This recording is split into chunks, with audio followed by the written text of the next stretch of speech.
اعوذ باللہ من الشیطان الرجیم بسم اللہ الرحمن الرحیم نقوش امامت یعنی امامت کے نقش کہ جس میں ہم 12 اماموں کی زندگی پڑھ رہے ہیں اور سب سے پہلے ہم نے زندگی کس کی شروع کی ہے؟ اپنے پہلے امام حضرت علی علیہ السلام اور ان کی زندگی کو ہم نے 5 حصوں میں تقسیم کیا ہے اور ہم نے کہا کہ سب سے اہم بحث ہماری کس سلسلے میں ہوگی؟ چوتھے اور 5ویں بحث میں۔ آج جو ہم پڑھیں گے وہ حضرت علی علیہ السلام سے خلیفہ دوم، اب یہ خلیفہ دوم کے سیاسی مشورے، یہ کون ہے خلیفہ دوم؟ کیا سمجھتے ہیں ان سے آپ لوگ؟ مسلمانوں کے دوسرے خلیفہ کون ہیں؟ حضرت عمر۔ بکر نہیں ہے بیٹا، عمر، حضرت عمر ہے۔ ہاں حضرت عمر، صحیح ہے۔ یہ کیا ہیں؟ دوسرے ہاں خلیفہ ہیں، ٹھیک ہے۔ جن کی حکومت کتنے دن رہی بتایا تھا میں نے، یاد ہے؟ مولا علی کی زندگی کے 25 سال ہم نے کیسے تقسیم کیے تھے؟ 10 سال کچھ مہینے، 2 سال کچھ مہینے ابو بکر کی ہے، 10 سال کچھ مہینے کی ہے، اور 12 سال اور کچھ مہینے کس کی ہے؟ عثمان کی۔ اس طرح سے کل کتنے سال بنتے ہیں؟ 25 سال۔ 25 سال۔ اور مرغے نے بھی بول کے تائید کی ہے ہم لوگوں کے بات کی، ٹھیک ہے۔ کس کے یہاں بولا ہے مرغا؟ علماء میرا بولا چلیے ٹھیک ہے، دیکھیے کہہ رہے ہیں کہ امام علیہ السلام خلیفہ دوم کے دور میں بھی ایک اہم مشیر کار تھے۔ مشیر کار جانتے ہیں کس کو کہتے ہیں؟ کام کا مشورہ دینے والے، صحیح ہے۔ خلیفہ دوم کے دور میں بھی، یہ بھی لگنے کا مطلب سمجھ میں آیا آپ کو؟ یعنی خلیفہ اول کے دور میں بھی آپ نے مشورہ دیا ہے اور خلیفہ دوم کے دور میں بھی آپ نے مشورہ دیا ہے کہ ایک اہم مشیر کار تھے اور خلیفہ کی بہت سی علمی، سیاسی اور اجتماعی مشکلات کی گرہیں کھولنے والے تھے۔ گرہیں سمجھتے ہیں؟ یعنی جب مشکل ہوتی ہے اس مشکل کو کیا بولا جاتا ہے؟ عقدہ، صحیح ہے۔ عقدہ کیا ہوتا ہے؟ گرہ۔ گانٹھ کیسے ہوتی ہے؟ گانٹھ کھولنا ہر انسان کی بس کی بات نہیں ہے، جب تک کہ اس کو کیسے لگی ہے وہ پتہ نہ ہو آپ اس کو حل نہیں کر سکتے۔ تو امام علیہ السلام کیا کرتے تھے؟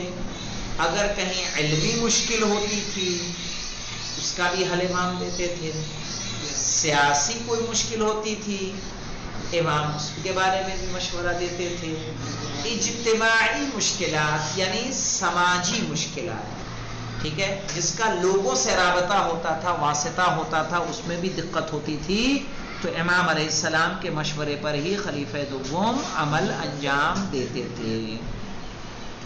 اور اسی لیے انہوں نے 1-2 مرتبہ نہیں 70 مرتبہ کیا کہا؟ لولا علی، علی نہ ہوتے تو ہلاک ہو جاتا، ٹھیک ہے، لہلک عمر۔ کہہ رہے ہیں یہاں پر ان 2 موارد میں سے کہ جہاں پر خلیفہ دوم نے آپ کی فکر سے سیاسی مسائل میں فائدہ اٹھایا ہے، ایک مورد کا بطور نمونہ ذکر کرتے ہیں۔ کہہ رہے ہیں یہاں پر ان موارد میں سے کہ جہاں پر خلیفہ دوم نے ان کی فکر سے سیاسی مسائل میں فائدہ اٹھایا ہے، ایک مورد کا بطور نمونہ، نمونہ کس کو بولتے ہیں؟ یعنی سارے بتائیں جائیں گے تو پتہ چلا کہ پوری کتاب اسی میں ہو جائے گی، کیونکہ 70 مرتبہ جب ہلاک ہونے سے بچایا ہے مولا علی نے تو انہوں نے اور کتنی مرتبہ مدد کی ہوگی، ٹھیک ہے۔ تو اسی لیے نمونہ لے رہے ہیں، صحیح ہے۔ نمونہ آپ سمجھتے ہیں کس کو بولتے ہیں؟ جیسے چاول آپ کو لینا ہے تو آپ پورا کٹا نہ لے کے کیا کرتے ہیں؟ تھوڑا سا بطور نمونہ لیتے ہیں تاکہ اسے پکا کے دیکھیں، 500 گرام، آدھا کلو، 1 کلو آپ نے لے لیا، تاکہ اس کو ٹیسٹ کر کے دیکھیں گے، صحیح ہوگا تو کیا کریں گے؟ پورا لیں گے. تو اسے کیا بولتے ہیں؟ نمونہ. جو خون کا ٹیسٹ ہوتا ہے وہ بھی کیا ہوتا ہے؟ سیمپل. ہو کہتے ہیں بلڈ سیمپل. کہ سیمپل مانے کیا ہوتا ہے؟ نمونہ.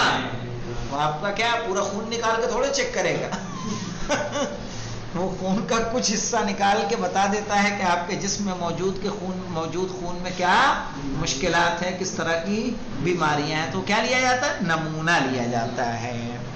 تو یہاں مشکلات تو کافی تھی، ان میں سے ان مواقع میں سے صرف ایک موقع بطور نمونہ پیش کر رہے ہیں. ہجرت کے 14ویں سال سرزمین قادسیہ. اب یہ 14ویں سال کا مطلب کیا ہے؟ بعد رسول کتنے سال ہوئے؟ بعد رسول کتنے سال ہوئے؟ 10 سال. ارے بھائی رسول کی وفات کب ہوئی ہے یا شہادت کب ہے؟ سن 11 ہجری میں. تو بعد رسول کتنے سال کی بات ہوئی ہے؟ 3 سال. سمجھ گئے؟ 3 سال کے بعد. تو ہجرت کے 14ویں سال سرزمین قادسیہ پر سپاہ اسلام اور ایران کے فوجیوں کے درمیان زبردست جنگ ہوئی. سرزمین قادسیہ پر اسلام اور ایران کے فوجیوں کے درمیان زبردست جنگ ہوئی، جس کا انجام مسلمانوں کو فتح کی صورت میں نکلا. یعنی مسلمانوں کو کیا حاصل ہوئی؟ جیت حاصل ہوئی. اور ایران کا اعلیٰ سپہ سالار رستم فرخ زادہ ایک گروہ کے ساتھ قتل ہوا. یہ وہ وقت تھا کہ جس وقت مولانا کوفے کی بنیاد بھی ڈالی گئی ہے. چونکہ یہ جنگ لمبی چلی تھی ایرانیوں کے ساتھ اور ایرانی فوج قوی تھی، لیکن چونکہ جو بادشاہان تھے ایران کے، ان کے ظلم سے وہاں کے لوگ عاجز آ چکے تھے. چونکہ ان کی خلافت نسل در نسل چل رہی تھی اور وہ ظلم کرتے تھے، لوگوں کا کوئی اختیار نہیں ہوتا تھا. مسلمانوں کو جو جیت حاصل ہوئی وہ اس لیے حاصل ہوئی کہ وہاں کے لوگوں نے مدد کی، یا وہاں کے فوجی نہیں لڑے صحیح ہے جیسے لڑنا چاہیے تھا، وہ مقابلہ نہیں ہوا. لیکن پھر بھی ایران کا موسم اور عرب کا موسم دونوں کیا تھا؟ جداگانہ تھا. جو اسلامی فوج تھی وہاں لڑتے لڑتے وہاں کے فوجیوں کے چہرے پیلے پڑ گئے تھے وہاں کے موسم کی وجہ سے. عراق کا اور سعودیہ کا موسم گرم ہے، ایران کا موسم ٹھنڈا ہے، اور اسی لیے تب ضرورت پیش آئی کہ درمیان میں کہ جہاں سے جب بھی ایران سے کوئی حملہ ہو اس حملے کو رفع کیا جا سکے، دفع کیا جا سکے، کوفے کی تعمیر نو کا اہتمام کیا گیا. کوفہ کوئی شہر نہیں تھا، کوفہ ایک چھوٹی سی بستی تھی صحیح ہے، جہاں کچھ خیمے تھے، کچھ چھوٹے موٹے مکانات موجود تھے. اور وہاں عمر سعد جو کربلا میں لشکر یزید کا سردار ہے، یاد رہے کہ نہیں بات، اس کے باپ عمر ابن عاص، ٹھیک ہے نہیں، ان کا نام سعد بن ابی وقاص، کیا ہے؟ سعد بن ابی وقاص. یہ صحابی رسول تھا. کون؟ صحابی رسول کا فرزند ہے کون؟ عمر سعد، جو لشکر یزید کا کربلا میں سردار ہے. تو حضرت عمر نے سعد بن ابی وقاص کو لشکر کی سرداری، جی شہر کا کیمرہ کھلتا تھا. اچھا، تو لشکر جو اسلامی لشکر تھا اس کا کمانڈر کون تھا؟ سعد بن ابی وقاص، عمر سعد کا والد صحیح ہے، وہ اس لشکر کا سردار تھا جو یہ قادسیہ والی جنگ ہوئی. تو سعد بن ابی وقاص کو ہی عمر نے باقاعدہ آرڈر دیا تھا کہ کوفے کے شہر کو بسایا جائے، تو سعد بن ابی وقاص نے سب سے پہلے کوفے میں مسجد بنائی، دارالخلافہ بنایا، اور وہاں پہ وہ ایک طریقے سے فوجی چھاونی تھی تاکہ وہاں فوج رہے، چونکہ یہ بارڈر کا ایریا پڑتا ہے، فوج رہے تاکہ کبھی بھی ایران سے حملہ ہو تو یہاں سے فوج قریب رہے گی، جلدی سے دفاع کیا جا سکتا ہے۔ تو کوفہ شہر جو تعمیر نو ہے کس کا بنایا ہوا ہے؟ سعد بن ابی وقاص کا۔ صحیح ہے؟ تو دیکھیے کہ ہمیں کیا کرنا چاہیے، اسی لیے تاکید کی گئی ہے کہ زمن غیبت میں زیادہ سے زیادہ ہم اس بات کی دعا کی تکرار کرتے ہیں، یا اللہ یا رحمان یا رحیم یا مقلب القلوب ثبت قلوبنا علی دینک۔ صحیح ہے کہ ہمارے دل کو اپنے دین پر کیا رکھنا، ثابت قدم رکھنا، ورنہ صحابی کا بیٹا بھی ہو تو وہ قاتل حسین ہو جاتا ہے۔ آج ہم شیعہ ہیں، محبان اہل بیت ہیں، کل کو حالات کیسی کروٹ بدلے، ہمارے قدم کدھر چلے جائیں ہم نہیں جانتے۔ یہ تاریخ کے دریچے سے ہمارے لیے کیا ہے، عبرت ہے۔ صحیح ہے کہ کبھی بھی اپنے ایمان کو لے کے مطمئن مت ہونا، یہ مت سوچنا کہ ہم شیعہ ہیں تو ہمارے ابا شیعہ تھے، ہم سید ہیں ہمارے ابا سید تھے تو ہم کبھی غلط نہیں ہو سکتے، چونکہ صحابی کا بیٹا بھی قاتل حسین ہو سکتا ہے اور ہوا ہے۔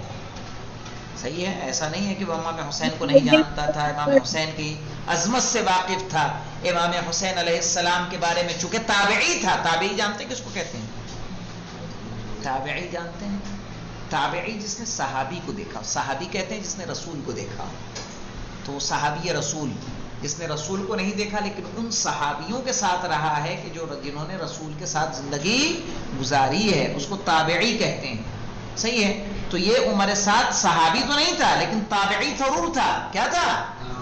تابعی تھا، صحابیوں کو دیکھا تھا، فضیلت حسین اس نے سن رکھی تھی، عظمت حسین سے واقف تھا، اسی لیے جنگ کے لیے ارادہ نہیں کرتا تھا کہ جنگ کے لیے ہم جائیں۔ صحیح ہے، پسند نہیں کرتا تھا لیکن پسند نہ کرنے کے باوجود بھی آیا۔ صحیح ہے، ایسے ہم کتنے کام اپنی زندگی میں کرتے ہیں کہ نہیں کرتے ہیں، نیا نہیں کتنے کرتے ہیں، جو پسند نہیں ہوتا پھر بھی ہم کیا کرتے ہیں، ارادہ کچھ اور ہوتا ہے، کہتے کچھ اور ہیں، کرتے کچھ اور ہیں، لیکن وہی جب بڑے پیمانے پہ ہوگا تو بہت بڑا کارنامہ ہو جائے گا۔ ٹھیک ہے، جب چھوٹے چھوٹے مسئلے پہ ہوتا ہے تب تو ٹھیک ہے چل رہا ہے۔ تو یہاں پہ دیکھیں تو کیا کہہ رہے ہیں، ایران کا اعلیٰ سپہ سالار رستم فرخ زادہ ایک گروہ کے ساتھ قتل ہو گیا، اور اس کامیابی کے ساتھ پورا عراق اسلام کے سیاسی اور فوجی نفوذ کے تسلط میں آ گیا۔ صحیح ہے، یہ قادسیہ جانتے ہیں کہاں پہ ہے؟ قادسیہ کوفے کے باہری علاقہ ہے، اور قادسیہ وہی جگہ ہے کہ جہاں پہ جناب عبداللہ یقتر کہ جو امام حسین علیہ السلام کے کیا تھے، سفیر تھے، قاصد تھے، باقاعدہ خط لے کر آئے تھے کوفے میں، اور امام حسین کے ہمسن بھی تھے، اسی قادسیہ میں گرفتار کیے گئے تھے۔ امام حسین علیہ السلام نے اسی قادسیہ سے پہلے اپنے راستے کو تبدیل کیا تھا، جب آپ کو کسی نے بتایا کہ وہاں پہ فوج سدے رہا ہے، اسی قادسیہ پہ حسین ابن تمیم 4000 لشکر کے ساتھ موجود تھا، اسی قادسیہ میں حر کا لشکر بھی تھا۔ صحیح ہے، جو حسین ابن تمیم کے انڈر میں تھا، کہ جب امام حسین نے راستہ بدلا تو حر ابن یزید راہی کو 1000 کی سپاہ دے کے بھیجا گیا کہ جاؤ اور ان امام حسین کو تلاش کرو، اور جہاں ملے ان کو وہاں پر روک دو۔ اسی فوج سے نکلا تھا وہ۔ تو دیکھیں اس کامیابی کے ساتھ پورا عراق اسلام کے سیاسی اور فوجی نفوذ کے تسلط میں آ گیا۔ اس سے سمجھ میں آتا ہے کہ 14ویں ہجری تک عراق کا حصہ جو تھا، یہ علاقہ جو تھا مکمل طور پر صحیح اسلامی حکومت میں نہیں تھا، بلکہ کس میں آتا تھا، فارس کے حکومت میں۔ آج بھی ایران میں ایک علاقہ ایسا ہے جو اہواز والا علاقہ ہے، وہاں کے لوگ فارسی بھی بولتے ہیں، عربی بھی بولتے ہیں۔ کیوں؟ کیونکہ وہاں کا ماحول ہی ایسا ہے۔ ٹھیک ہے ایران میں، ہے ایران میں، لیکن عربی بہترین بولتے ہیں، کیوں؟ کیونکہ ان کے یہاں بولی جاتی ہے. تو پہلے سے ایسا چلا آ رہا ہے کیونکہ ایرانی آگے تک تھے. اور مدائن جو ساسانی بادشاہوں کی حکومت کا مرکز تھا، مدائن کہ جہاں سلمان فارسی کو بنا کے بھیجا گیا تھا گورنر، صحیح ہے، جناب سلمان فارسی کو کہاں کا گورنر بنایا تھا؟ مدائن کا، صحیح ہے. تو کہا کہ مدائن ساسانی بادشاہوں کی حکومت کا مرکز تھا، مسلمانوں کے قبضے میں آ گیا، اور ملک کے اندر ایران کی فوج کے تمام اعلیٰ افسر مقابلہ کرنے سے پیچھے ہٹ گئے. میں نے کہا تھا نا کہ انہوں نے باقاعدہ مقابلہ ہی نہیں کیا ہے، کچھ لوگوں نے مقابلہ کیا ہے. تو جو باقی افسر تھے وہ کیا ہوا؟ پیچھے ہٹ گئے.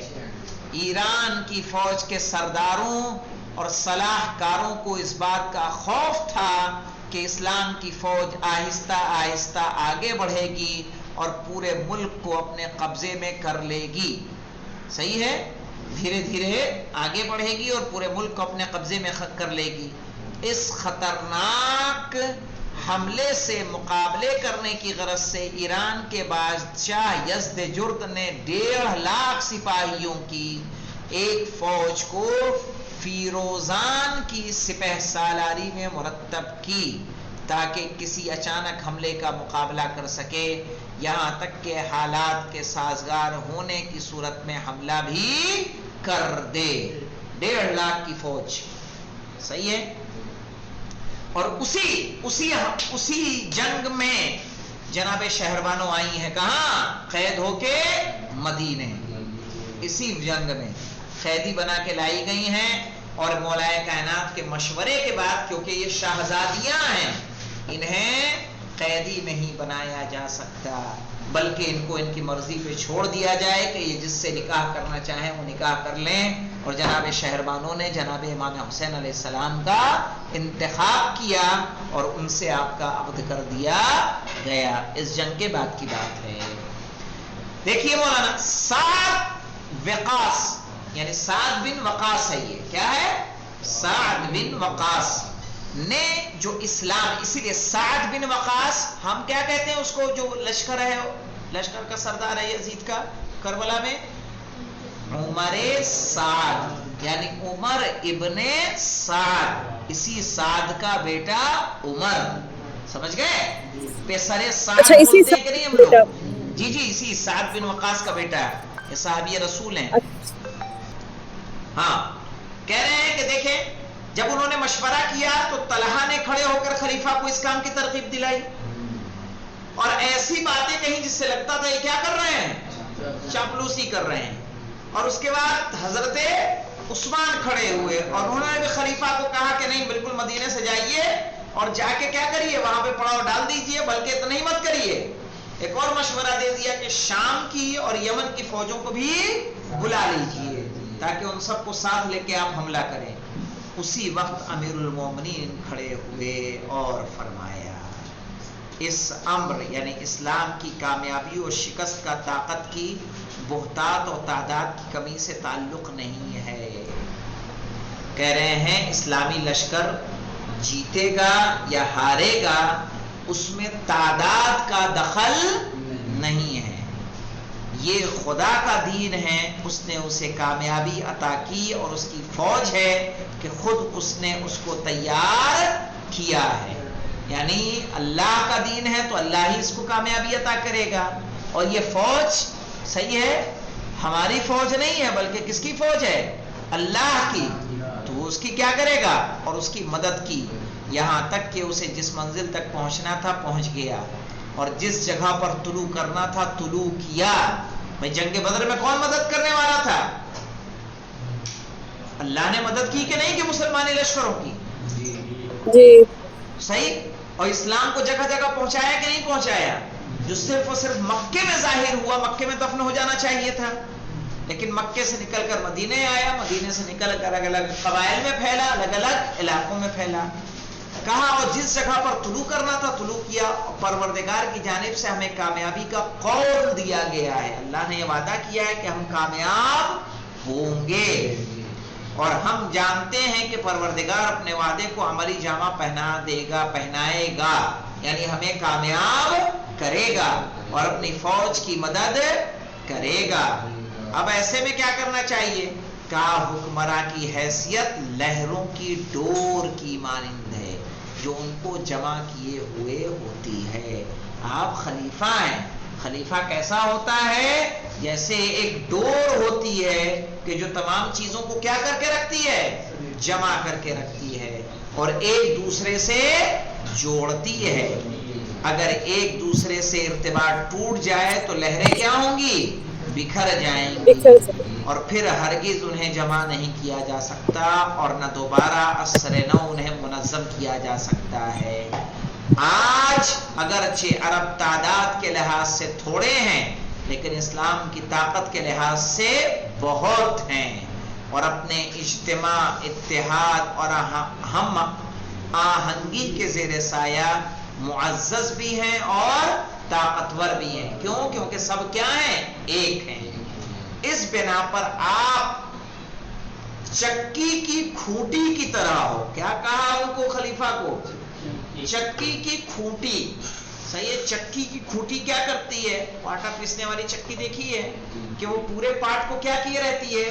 جمع کیے رہتی ہے۔ کہا اگر آپ کا وجود ہے تو یہ پورا لشکر کیا رہے گا؟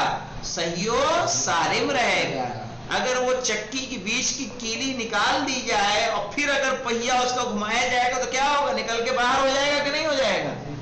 صحیح ہے، باہر نکل جائے گا۔ کہا آپ یعنی خلیفہ چکی کی کھوٹی کی طرح ہو، معاشرے کو مسلمانوں کے ذریعے سے چلاتے رہیے اور جنگ میں ان کی کمک سے یعنی مدد سے دشمنوں کے لیے جنگ کی آگ بھڑکا دیجئے، کیونکہ اگر آپ بذات خود یہاں سے چلے گئے تو اطراف و اکناف کے عرب آپ کی اطاعت سے نکل جائیں گے، یعنی جو آس پاس کے عرب ہیں وہ آپ کی اطاعت میں نہیں رہیں گے۔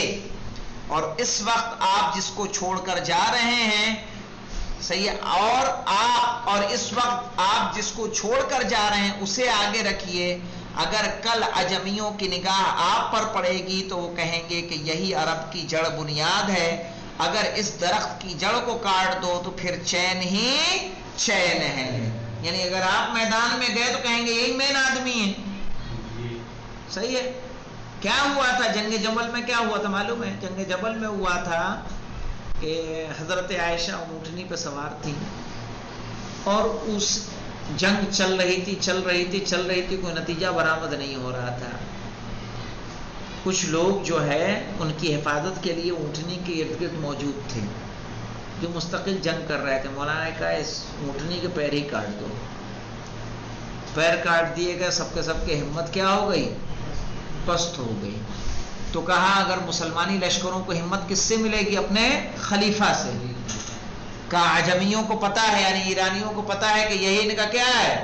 مین ہے، بھائی کمانڈر یہی ہے، اس کو مار دو تو کیا ہوگا؟ سب ختم، اصل یہی ہے، جڑ یہی ہے۔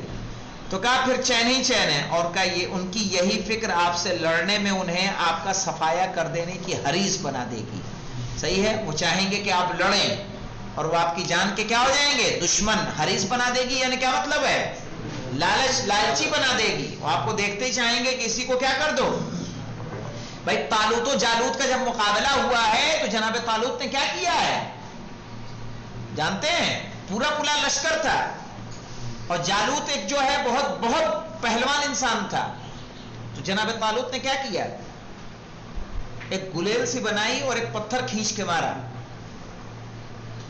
صحیح ہے، پتھر کھینچ کے مارا، اسے ہلاک کر دیا۔ جی صحیح ہے، ہلاک کر دیا۔ تو مین پہلوان اگر مارا گیا تو باقی میں ہمت بچے گی؟ نہیں بچے گی۔ بھائی جنگ خندق میں کیا ہوا تھا؟ عمرو ابن عبدود مارا گیا، باقی کفار کیا ہو گئے؟ بھاگ گئے۔ جو مین کو مار دیا جائے گا کیا ہوا؟ قصہ ختم۔ تو کہا اگر آپ گئے تو کیا ہوگا؟ وہ آپ ہی کے پیچھے پڑ جائیں گے اور اگر آپ کو مار لیا تو کیا ہوگا؟ صحیح ہے، مگر آپ نے جو یہ کہا ہے کہ وہ مسلمانوں سے جنگ کرنے کے لیے آمادہ ہو رہے ہیں اور آپ اس بات سے فکر مند ہیں تو جان لیجئے کہ خداوند تعالیٰ آپ سے زیادہ اس بات کو ناپسند کرتا ہے کہ وہ مسلمانوں کے لشکر کو کیا ہو کوئی نقصان پہنچے، اور جس چیز کو نہیں پسند کرتا ہے اس کو تبدیل کرنے پر آپ سے زیادہ قادر ہے.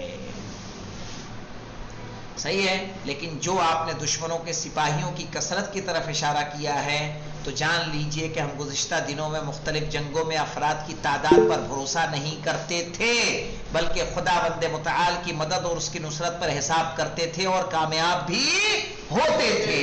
کبھی بھی ہم نے آدمیوں کی کثرت کو نہیں دیکھا، ورنہ جنگ بدر میں ادھر 1000 تھے، ادھر 313. کیا مقابلہ ہو سکتا تھا؟ 313 جیت گئے. جنگ احد میں 3000 تھے اور اپنے کثرت پہ کیا کیا؟ بھروسہ. کیا ہوا؟ ہار گئے. ٹھیک ہے. تو جہاں کثرت پہ آپ اعتماد کریں گے ہار جائیں گے. کہا ہم جب بھی مدد کرتے تھے پچھلی جنگوں میں کس پہ اعتماد کرتے تھے؟ اللہ کی مدد پر. حضرت عمر نے امام کی باتوں کو پسند کیا. کیا بات ہے؟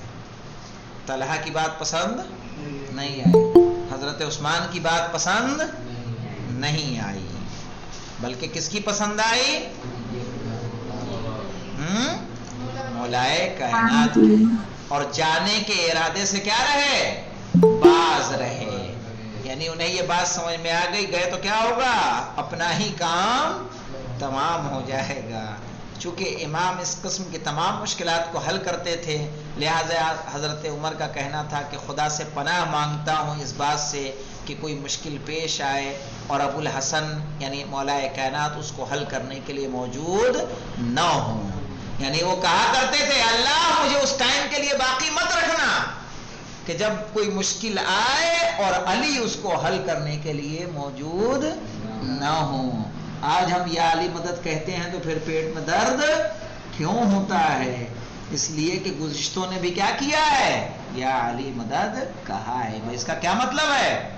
کہ اللہ مجھے اس وقت تک کے لیے باقی مت رکھنا کہ کوئی ایسی مشکل پیش آئے میں موجود رہوں، کوئی مشکل پیش آئے اور علی اس کو حل کرنے کے لیے موجود نہ ہوں.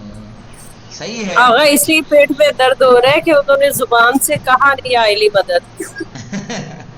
تو بہرحال عمل ان کا، اور یہ ایسا نہیں. 2 نمبر کی حدیث دیکھیے کہاں پہ ہے یہ وارد مولانا؟ تاریخ الامم والملوک. طبری کس کی ہے؟ الامم والملوک یہ بھی کس کی ہے؟ اہل سنت کی ہے. صحیح ہے. طبری کس کی ہے؟ محمد بن جریر اس کے وہ ہیں. کس کی ہے یہ؟ ہاں یہ التاریخ الامم والملوک کس کی ہے؟ طبری کی، جن کا پورا نام کیا ہے؟ محمد بن جریر طبری. جلد 4 صفحہ 337. سمجھ گئے؟ الامم والملوک. الکامل فی التاریخ ابن اسیر اور طبری یہ دونوں مؤلف کون ہیں؟ اہل سنت ہیں، اپنے نہیں ہیں مولانا. تو ابن اسیر کی کتاب کا نام ہے الکامل فی التاریخ. طبری کی کتاب کا نام کیا ہے؟ تاریخ الامم والملوک. ٹھیک ہے. انشاءاللہ اسے دیکھیے گا. یہ نمونے کے طور پر تھا کہ حضرت عمر کی کس طرح سے. تو خلاصتاً اس کو آپ کیسے بیان کریں گے؟ کہیں گے کہ جی جب آغا میں یہی پوچھنے لگی تھی، ایک دفعہ اس کو ذرا ریوائز کریں گے. یہ جب خلاصتاً ہم بتاتے رہے ہیں کہ کوئی ایک نمونہ پیش کیجئے کہ جب خلفائے ثلاثہ میں سے کسی ایک خلیفہ کی یا کسی خلیفہ کی مولائے کائنات نے مدد و نصرت کی ہو. صحیح ہے.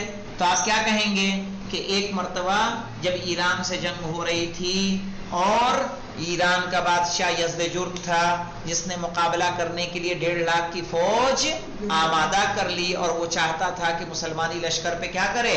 حملہ کرے. جس کی خبر سعد بن وقاص کو ملی تو انہوں نے حضرت عمر کو لکھا کہ ایک لشکر تیار کر کے ایک بڑا لشکر تیار کیا جائے اس سے پہلے کہ ایرانی فوج ہم پر حملہ کرے، ہم حملہ ور ہو جائیں تاکہ وہ لوگ مرعوب ہو جائیں. تب حضرت عمر منبر پہ گئے اور جانے کے بعد انہوں نے کہا کہ میں چاہتا ہوں کہ خود کو مدینے سے نکال کر بصرے اور کوفے کے درمیان پہنچا دوں تاکہ وہاں سے فوج کا کمانڈ سنبھال سکوں. اور اس کے بعد اصحاب سے انہوں نے مشورہ لیا تو جناب طلحہ نے کہا کہ بالکل آپ بالکل جائیے، اس سے کیا ہوگا، فوجیوں کا حوصلہ بڑھے گا کہ ہمارے خلیفہ بھی کہاں آئے ہیں، میدان میں آئے ہیں۔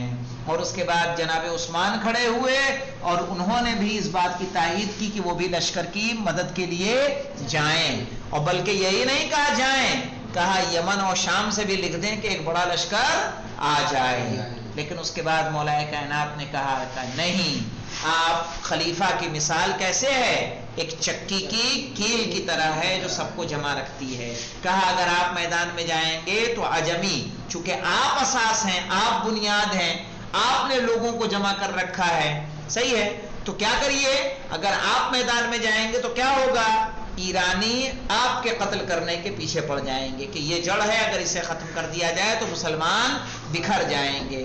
اور دوسری بات کہ کثرت پر جو آپ بات کر رہے ہیں کہ ان کا لشکر اتنا ہے تو ہمارا اس سے زیادہ ہوگا، کہا ہم نے پچھلی جنگوں میں کبھی بھی کثرت پر بھروسہ نہیں کیا ہے، بلکہ ہم نے کس پر بھروسہ کیا ہے، اللہ کی مدد پر بھروسہ کیا ہے۔